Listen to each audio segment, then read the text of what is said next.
യൂട്യൂബിന് വിട. സൂര്യയിലെ എല്ലാ പരമ്പരകളും സംരക്ഷണത്തിന് ശേഷം തികച്ചും സൗജന്യമായി സൺ നെക്സ്റ്റ് ആപ്പ് ഡൗൺലോഡ് ചെയ്യൂ. കണ്ടാസ്വദിക്കാം നിങ്ങളുടെ പ്രിയ പരമ്പരകൾ. ഏട്ടത്തിയുടെ മനസ്സലിയും. എന്നിട്ട് പതുക്കെ വീണ്ടും ഇവിടെ കയറി പറ്റും. പിന്നങ്ങോട്ട് സടകുടഞ്ഞൊരു എഴുന്നേൽക്കല. ഇത്തവണ അങ്ങനെ മനസ്സലിയത്തില്ലെന്ന് ഏട്ടത്തി പ്രഖ്യാപിച്ചു കഴിഞ്ഞു. ഏട്ടത്തി അങ്ങനെ ഒറ്റയ്ക്കൊരു തീരുമാനമെടുത്ത നാട്ടിലും വീട്ടിലും തറവാട്ടിലും ഒരു പിന്തുണയും പിന്നെ കിട്ടാൻ പോകുന്നില്ല. അത് മുത്തശ്ശിയും പറഞ്ഞിട്ടുണ്ട്. അതെ, അപ്പച്ചിയുടെ കാര്യം അപ്പച്ചി തീരുമാനിച്ചോളൂ. അങ്കിള് വെറുതെ തോക്കി കയറി വെടിവെക്കണ്ട. അമ്മയോട് അന്വേഷിക്കട്ടെ, വക്കീലിനെ കാണട്ടെ എന്നൊക്കെ അപ്പച്ചി പറഞ്ഞത്. അല്ലാതെ ജാമ്യത്തിൽ ഇറക്കില്ല, വീട്ടിൽ കയറ്റില്ല എന്നൊന്നും ഒരിക്കലും അപ്പച്ചി പറഞ്ഞിട്ടില്ല. എന്നാൽ ഇപ്പൊ പറയുന്നു, മുത്തശ്ശിയും ഏട്ടത്തിയും ഈ ഞാനും ചേർന്ന അങ്ങനെ ഒരു തീരുമാനം എടുത്തു കഴിഞ്ഞു.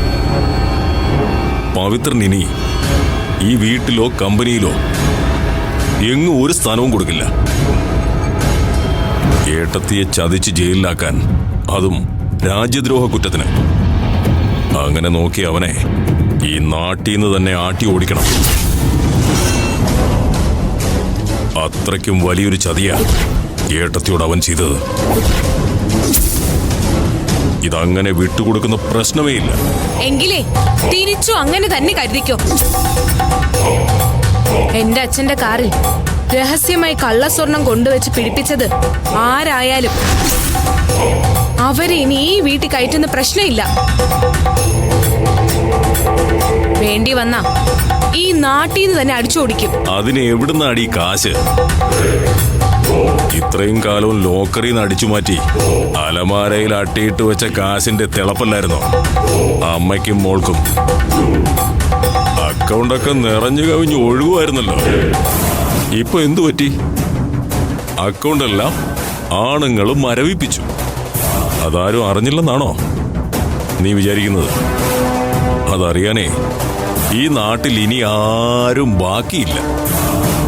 സകല സ്വത്തുക്കളും രഹസ്യമായി ഉണ്ടാക്കി പാലുകാച്ചി വാടകയ്ക്ക് കൊടുത്ത വീടും നാഗർകോവിലെ ബൈപ്പാസിനടുത്തുണ്ടാക്കിയ വിൻഡ് മില്ലും ഐസ് ഫാക്ടറിയും എല്ലാം സർക്കാരിലേക്ക് കണ്ടുകെട്ടുമെന്നാ പത്രത്തിൽ വന്നത്. എന്റെ ഏട്ടൻ കഷ്ടപ്പെട്ടുണ്ടാക്കിയ മുതലിന്നാ നിന്റെ തന്ത അടിയൊഴുക്ക് നടത്തി ആ മുതലൊക്കെ ഉണ്ടാക്കിയത്.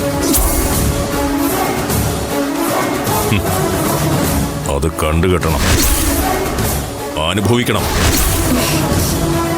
നിങ്ങൾ അമ്മയും മോളും കൂടെ നാട്ടുകാരുടെ മുന്നിലൊക്കെ 1000ഉം 10,000ഉം ചോദിച്ച് തെണ്ടുന്ന കഥയൊക്കെ ഞാൻ അറിഞ്ഞു.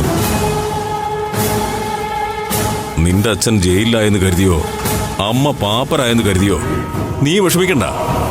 വല്ലപ്പോഴും വല്ല ബ്ലേഡോ പിന്നോ ലിപ്സ്റ്റിക്കോ, അതല്ല കൊറിക്കാൻ കപ്പലണ്ടിയോ ഇഞ്ചിമുട്ടായിയോ വേണമെങ്കിൽ എന്നോട് പറഞ്ഞാ മതിയടി. ഇങ്ങനെ നാട് മൊത്തം ഇരന്ന് നടക്കുന്നതിന്റെ ബുദ്ധിമുട്ടേ ഈ കുടുംബത്തിനാ.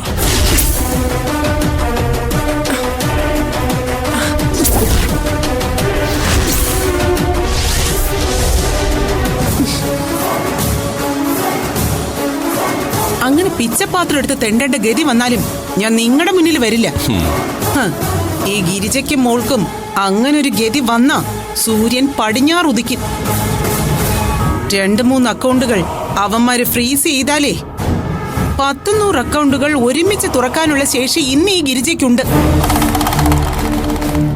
നിങ്ങൾ എന്താ വിചാരിച്ചേ?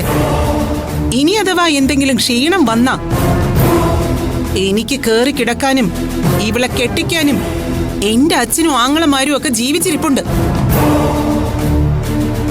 അവിടെ വീടും പറമ്പൊക്കെ എന്റെ പേരിൽ തന്നെ ഇപ്പോഴും ഉണ്ട്. ഇനി അഥവാ എന്തെങ്കിലും ആവശ്യം വന്നാ കുറച്ച് കാശ് കൊടുത്തവരുടെ തിരിച്ചു മേടിക്കാൻ പലയിടത്തും നീക്കിയിരിപ്പുണ്ട് ഈ ഗിരിജയ്ക്ക്. എന്തായാലും നിങ്ങളുടെ പിച്ചക്കാശ് കൈനീട്ടാൻ എന്നെ എന്റെ മോളെയും കിട്ടില്ല. എനിക്ക് ഒരുത്തന്റെ സഹായം വേണ്ട. ഓ, അത് ഞാൻ മറന്നു. പഴയ പേര് കേട്ട കായംകുളം കൊച്ചുണ്ണിയുടെ പിന്മുറക്കാര് അവിടെ പട്ടും പിരിച്ച് കാത്തിരിപ്പുണ്ടല്ലോ. പവിത്രൻ കാശ് പണ്ടേ കട്ടിട്ടുണ്ട്. പവിത്രന്റെ ഭാര്യ ലോക്കർ തുറന്നും കട്ടെടുത്തു. ഇപ്പോ 10 കിലോ സ്വർണം കട്ടവനെ എന്തായാലും ഈ വീടിനകത്ത് തിരിച്ചു കയറ്റില്ല. പക്ഷേ കള്ളന്മാരുടെ കുടുംബത്തിൽ കൂടുതൽ കട്ടവനാണല്ലോ സ്ഥാനം. അച്ഛനും ആങ്ങളെയും അതിന്റെ കൂടെ കെട്ടിയവനും കൂടി കക്കാൻ തുടങ്ങിയ സ്ഥിതിക്ക് അവരുടെ കൂടെ അമ്മയും മോളും കൂടെ അങ്ങ് കൂടിക്കോ. അതാ നല്ലത്. മരുവത്തൂരിനുണ്ടായ ചീത്തപ്പേര് അങ്ങനെ അങ്ങ് മാറിക്കിട്ടുമല്ലോ. മനുഷ്യന് പുറത്തിറങ്ങി നടക്കാൻ പറ്റുന്നില്ല. അല്ല, സ്വത്തുക്കളെല്ലാം കണ്ടുകെട്ടിയെന്ന് കേട്ടല്ലോ. VGC കമ്പനി ഉടനെ പൂട്ടുവോ? നിനക്കറിയോ, പവിത്രൻ അറസ്റ്റിലായെന്ന് പത്രത്തിൽ ന്യൂസ് വന്ന നിമിഷം മുതൽ സുമംഗല ഫിനാൻസിയേഴ്സിലും വിശ്വം ചിട്ടി ഫണ്ടിലും നാട്ടുകാരെ കേറിയങ്ങ് നിരങ്ങുക. ചിട്ടി തിരിച്ചു പിടിക്കാനും ഡെപ്പോസിറ്റുകൾ പിൻവലിക്കാനും. ചോദിക്കുന്നവർക്ക് അപ്പോഴപ്പോഴായി കാശെടുത്തു കൊടുക്കാൻ കഴിയുന്നതുകൊണ്ട് ഇവിടെ ആരും ഒന്നും അറിയുന്നില്ല. കമ്പനിയെ മൊത്തത്തിൽ ബാധിക്കുന്നുമില്ല. അങ്ങനെയുള്ള ഒരുത്തനെ ഇനി ഈ നടുമുറ്റത്ത് കയറ്റാൻ ഞാൻ അനുവദിക്കില്ല. അവനെ ജാമ്യത്തിൽ ഇറക്കാമെന്ന് ഒരുത്തിയും വിചാരിക്കണ്ട. അവന്റെ പട്ടട അതിനകത്താ. വായ്ക്കരി ഗോതമ്പുണ്ടയ. എടാ മഹാഭാവി, പറഞ്ഞു നീ ഏതറ്റം വരും പോകുന്നു എനിക്കറിയാം. വിടാൻ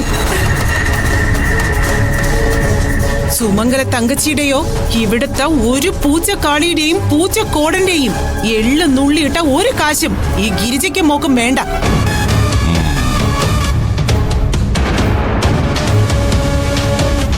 എന്റെ പവിയേട്ടനെ ഞാൻ ഒറ്റയ്ക്ക് ജാമ്യത്തിൽ ഇറക്കും. അതിന് കഴിഞ്ഞില്ലെങ്കിൽ ഈ ഗിരിജയെ പിന്നെ ഈ ഭൂമുഖത്താരും ജീവനോടെ കാണില്ല.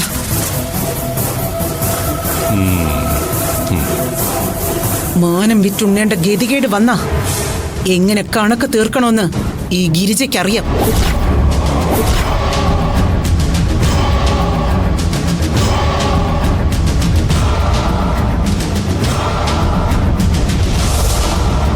പറഞ്ഞത് കേട്ടിട്ട് അവള് കെട്ടിത്തൂങ്ങാൻ പോവാന്നാ തോന്നുന്നത്. നീ കൂടെ ചെന്നിട്ട് ആ കെട്ടൊന്ന് മുറുക്കി കൊടുക്ക. അങ്ങനെയെങ്കിലും ആ ശല്യം തീരട്ടെ. ഓടി.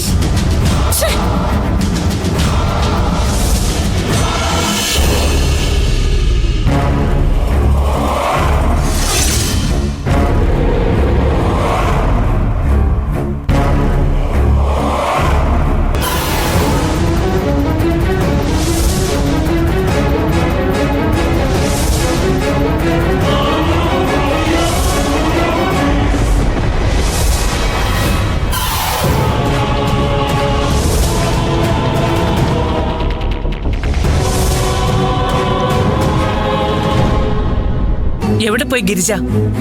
വിളിക്ക് നിന്റെ അമ്മയെ. പറഞ്ഞത് കേട്ടില്ലേ? വിളിക്ക്. എന്താ പ്രശ്നം? എന്തു ചേട്ടത്തി? എന്നെ കുറച്ചു മുമ്പ് മോൻ വിളിച്ചു. അഞ്ജനെ മുറിയിൽ കാണാനില്ലെന്ന്. അവരെല്ലാം താമസിച്ച റിസോർട്ടില് വയറിന് സുഖമില്ലെന്നും പറഞ്ഞ് മുറിയിൽ കിടന്നതാ അഞ്ജന. അവര് തിരിച്ചു വന്ന് നോക്കിയപ്പോ മുറിയിൽ അവളില്ല. അവിടെ തന്നെ ഒന്ന് അന്വേഷിച്ചിട്ട് വിളിക്കാൻ പറഞ്ഞിട്ട് ഞാൻ വിവരം അറിയാൻ കുറച്ചു നേരം കാത്തിരുന്നു. ഇപ്പൊ വിളിച്ചു പറയാ അവൾ അവിടെ എങ്ങും ഇല്ലാന്ന്. അഞ്ജനയെ ആരോ കടത്തിക്കൊണ്ടു പോയെന്ന്. ആരെ കടത്തിക്കൊണ്ടു പോവാനാ? പിള്ളേർക്ക് അവിടെ ആരാ ശത്രുക്കള്? അതിന്റെ പിന്നിലും ഗിരിജ തന്നെ ആയിരിക്കും. അത് ശരിയാണ്. അമ്മയും മോളും എപ്പോഴും ഗൂഢാലോചന തന്നെയാ.